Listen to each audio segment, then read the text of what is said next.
and 1:14. So this verse can be connected in this helix of Torah time to Brit Hadashah. We begin, John 1:1 says, in the beginning was the Word, or in the beginning the Word existed. The Word was with Elohim, the Word was Elohim. We've talked about this last little phrase as something that I guess the Christian world has used to say that Jesus is God. The Word was Elohim. What does that mean? The Word. What is the Word? We're going to look at it a little bit more here in a minute, but the Word, we could say, is the Torah, the instruction of Elohim. Is the word Elohim? What does Elohim mean? It means judge, ruler, that can bring redemption or rest. What do we find within Torah? We find the judgments of Elohim. We find the authority of Elohim. And if we believe and receive, then we receive the redemption, restoration, deliverance of Elohim. We also find our rest within his heart. And we've said that the last letter in Torah is Lamed. The first letter is Beit. You put them together, they spell Lev, which means heart. So the Torah is the heart of Yahweh Elohim. And at Vayikra 11:42, if you will look in your Torahs when you open them up, you're going to find in Vayikra 11:42 in the word Gachon in the Hebrew, which means belly, you're going to find an enlarged Vav, which is a representation of humankind, that we are at the center of his heart. We are his primary concern. We are his love. So, verse 14 says, the Word became human and tabernacled among us. We observed his glory, the glory as the one and only Son from the Father, full of grace and truth. I want you to keep that little phrase in mind. That little phrase that says, the one and only Son from the Father, full of grace and truth. This is a very important little phrase, but it's been taken so far out of context that it's lost its meaning. And we're going to put it back into context within the scope of this lesson. So if we go back to our answer, who was the Word? So let's take a look at some verses from the 119th Psalm. Verse 155 says, deliverance is far from the wicked, for they seek not your statutes. Where do we find the statutes of Yahweh? Well, we find them mixed all the way throughout the first 4 books. In Devarim, we find them starting around chapter 12, where it talks about the statutes and the instructions of Yahweh. So we can say that we find them in Torah, the word and the instruction of Yahweh Elohim. What's interesting is, what is the name given to deliverance in this verse? And if you will look at the 1, 2, 3rd word, it's Yahshua. Yahshua is the deliverance of Yahweh. We look at verse 166 that says, I have hoped for your deliverance, O Yahweh, and I have done your commandments. So where do we find the commandments of Yahweh Elohim? We find them in the Torah, the word and the instruction of Yahweh Elohim. We find the commandments first in Shemot 20, and then they are repeated by Moses in the 5th chapter of Devarim. But again, we look at the word for deliverance. In this case, it's Li Yeshua Techa, which is your deliverance, but the root of that is Yahshua. If we take a look at Li Yeshua Techa. What is this word? What is this word telling us?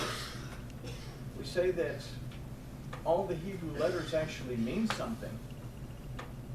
If we say Li Yeshua Techa, what do we see in this? Well, first of all, we have Yahshua, okay, which we know means the deliverance of Yahweh. Where does this deliverance come from? There's two sources. First, there's the Lamed, which means what? Instruction. We find our deliverance in his instruction. What is the Hebrew word for instruction? Torah, right? Where else do we find deliverance? We find our deliverance of the Tav, and we'll talk more about the Tav in a minute. But the Tav is what?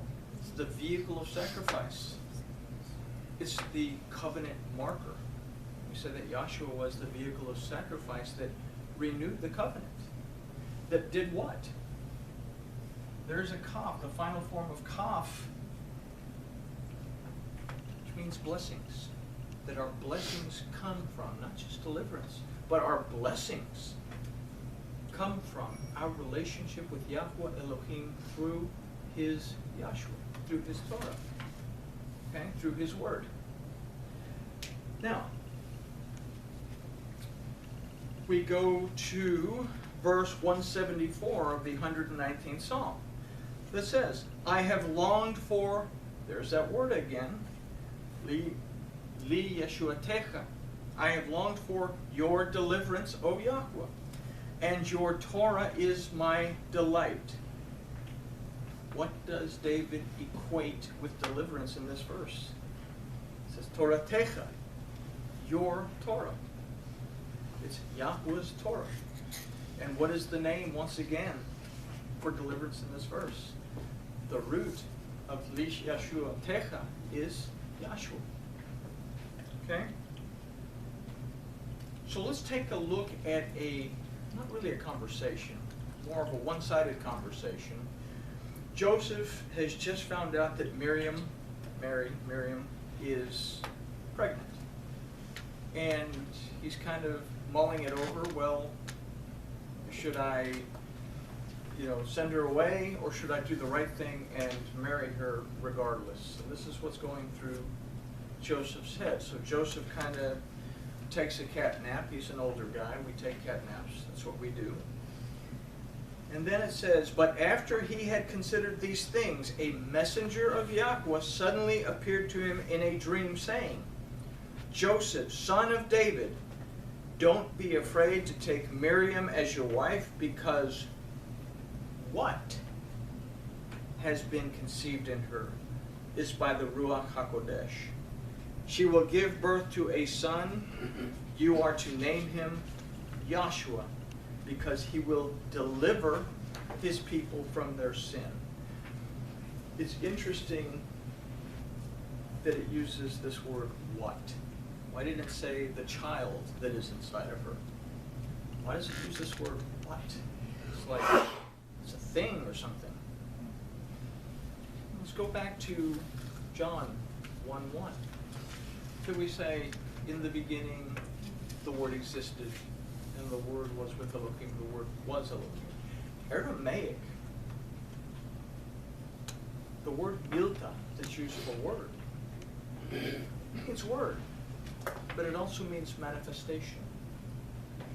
In the beginning was the manifestation of the Word, and this manifestation was with Elohim, and this manifestation of the Word was Elohim. What had the manifestation of the Word within Miriam? Will be born as a son, and you will call this manifestation of the Word. What did the Word manifest itself into? Because we have John 1:14 again. It says, and the Word became human. The Word became flesh, and tabernacled, built his temple among us as the one and only Son of the Father, full of grace and truth. Okay? So Yahshua was and is the Word, the Torah, the Word and the instruction of Yahweh Elohim.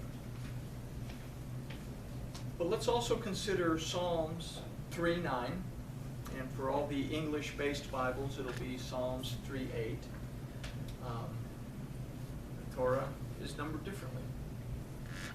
But it says, deliverance belongs unto Yahweh. Your blessing be upon your people, Selah.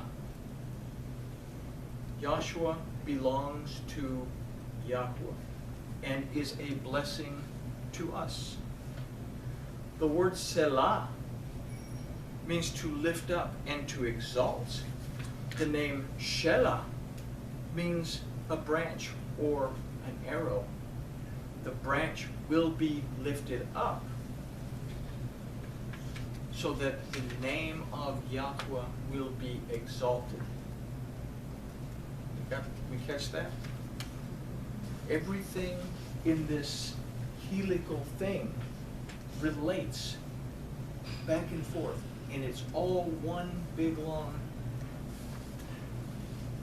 story of how our Elohim has provided a means for us to escape captivity and bondage. The bondage of sin, the bondage of whatever it is that keeps us in bondage. So, let's consider Zechariah the prophet. Now we've taken a look at Bereshit. We've taken a look at Brit Hadashah. Now we're going to kind of go towards the middle and take a look at Zechariah the prophet. And we're going to look at chapter 3, verse 8, and then chapter 6, verse 12.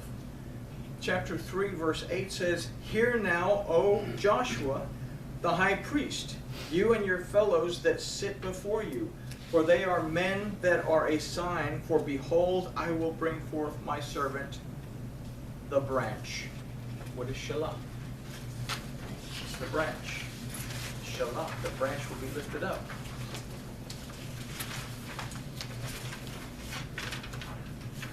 It's interesting that the name Yahoshua appears in this verse as just like Yahshua. It means Yahweh is deliverance. Also found in this verse is the word semak, that means branch. And we'll consider this a little bit more in a minute. But Zechariah 6:12 through 13, we're going to get a little bit more information about this branch. In verse 12 it says, And speak unto him, saying, Thus speaks Yahweh of hosts, saying, Behold, a man whose name is the branch, and who shall shoot up of his place and build a temple of Yahweh. Who is the branch? Shelah means both branch and shoot. Who is the branch that will build a temple of Yahweh? John 1:14 says, And the Word became human and built his tabernacle among us. Built his temple among us.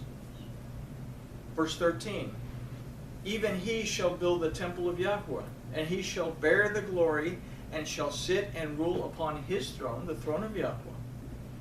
And there shall be a priest before his throne, priest before the throne of Yahweh. And the counsel of peace shall be between them both. Who is the king of Salem? Melchizedek. This is a reference to the priesthood of Melchizedek that we talked about. That the righteous king will bring peace. That all we need to do is believe, receive, and be obedient to his instruction out of faith. No longer because we have to, because if we don't, we'll be put to death. Now it's because we love our Elohim, and we do it out of faith because we want to be obedient out of love, and it is counted as righteousness to us. So let's consider a little something out of Daniel. Okay? That was the prophets. Daniel is actually not found in the prophets. Daniel is found in the writings, oddly enough. Okay?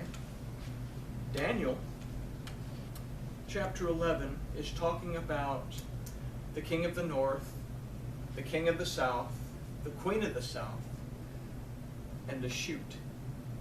A little shoot that comes off of a plant, a shoot that comes off of a root. You get a lot of prophecy, a lot of end times this and a lot of end times that, and they use Daniel in the book of Revelation as a crystal ball to tell us that Russia's going to shoot missiles into the United States and the end of the world is going to come. And the Torah isn't about that. The Torah is the instruction of Elohim as to how we are to love Him, about how He loved us in such a way. We'll talk about that scripture in a minute. And how to love our neighbor as ourselves. King of the north is Israel. Not today's Israel, but the kingdom was divided in two. The northern kingdom was called Israel. The southern kingdom was called Judah. Okay? And it's talking about the queen of the south giving birth. And in verse 7, it says, "But one of the shoots of her roots shall stand up in his place, and shall come unto the army, and shall enter into the stronghold of the king of the north, and shall deal with them, and shall prevail." What happened to the northern kingdom? They got so wrapped up in idolatry that Elohim said, "I don't know you." And who came along? The Assyrians came. The Babylonians came. They were taken into captivity. But it didn't last long, because eventually Judah also was taken into captivity. Why? Because of the trickle-down effect. If you don't stay focused, it doesn't make a difference how great of a person you are. If you don't stay focused on the Word and your relationship with Elohim, then it's like falling into idolatry. And you also end up being taken captive.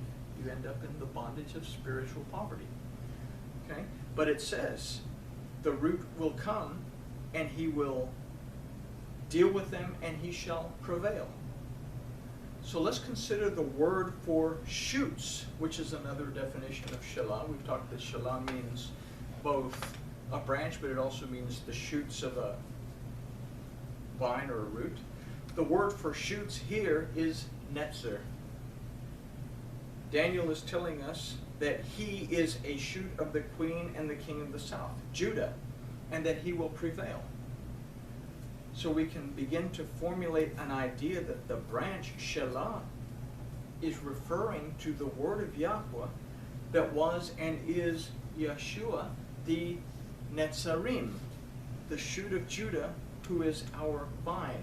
Netzarim, we all want to say the Nazarene. It's because he came from Nazareth. Netzarim means he is the shoot. He is the branch. Okay? We'll talk more about the Netzarim in just a second. But let's consider John 15, 1 through 8, since we're going through this helical Torah time. Yahshua says this, "I am the true vine, and my Father is the vineyard keeper. Every branch in me that does not produce fruit, he removes."